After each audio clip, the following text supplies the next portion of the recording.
I felt it was really important to explore the themes of how racism and propaganda can lead to these loss of civil liberties.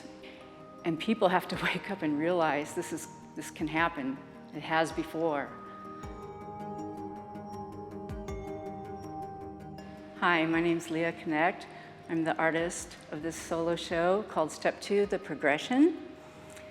I originally had proposed a show based on biracial Asian identity and racism, but after the ICE raids in my communities of Pasadena and Altadena, I shifted more into the result of that racism, including overt government propaganda, which led to the incarceration of Japanese Americans based solely on their ancestry, not military necessity. The show title has a dual meaning. It's the progression from that kind of racism and othering to losing your civil rights, your property, and your liberty. It also is progressing from more colorful works, milder in tone, to the more hard-hitting works as you walk around the gallery. The pieces that evolved from today's anti-immigrant propaganda made for the show include the cross, which is about the current dangerous Christian nationalist agenda, and the tea house, evoking the shock of being suddenly removed from your home. The guard tower, exit suitcase, and textile scroll are all part of that narrative as well.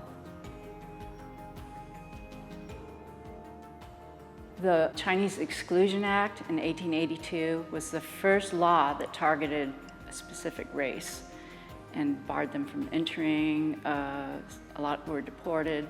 So it's just not Japanese Americans. I also examined some Chinese American stories and other countries. I have 9 countries in my one piece. We all look alike, which we're told often. We have similarities. We're all very different. And I want people to look beneath the surface and not just rely on those stereotypes.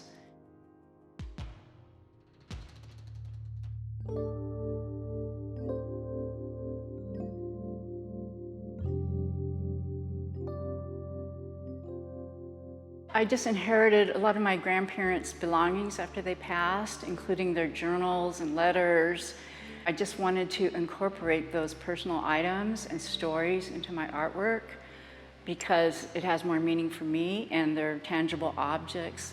Some of my objects I brought back from Japan, which I visited as a child. When Executive Order 9066 came in, they escaped to Denver. My grandfather, he lost his studio, all his equipment, his home, and they had to start over, and it was just terrifying for them. My mom was a baby at the time.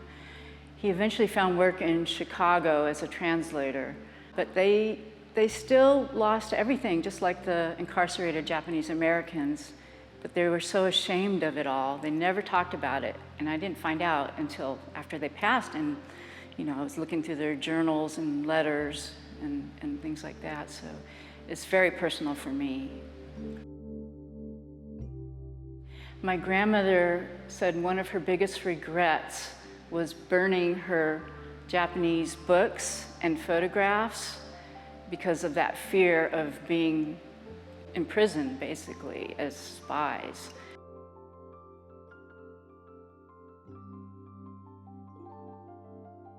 Sometimes the work evolves from the pieces that I find to incorporate, and other times I actually seek out pieces that will fit the theme I have.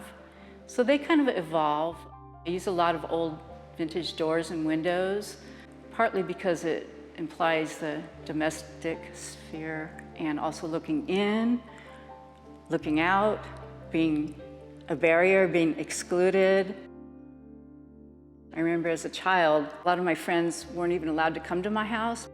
It's something I've always used as part of my narrative in telling a story.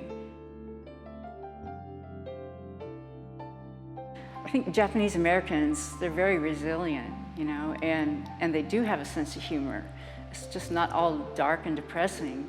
You have to have humor to get through these hard times.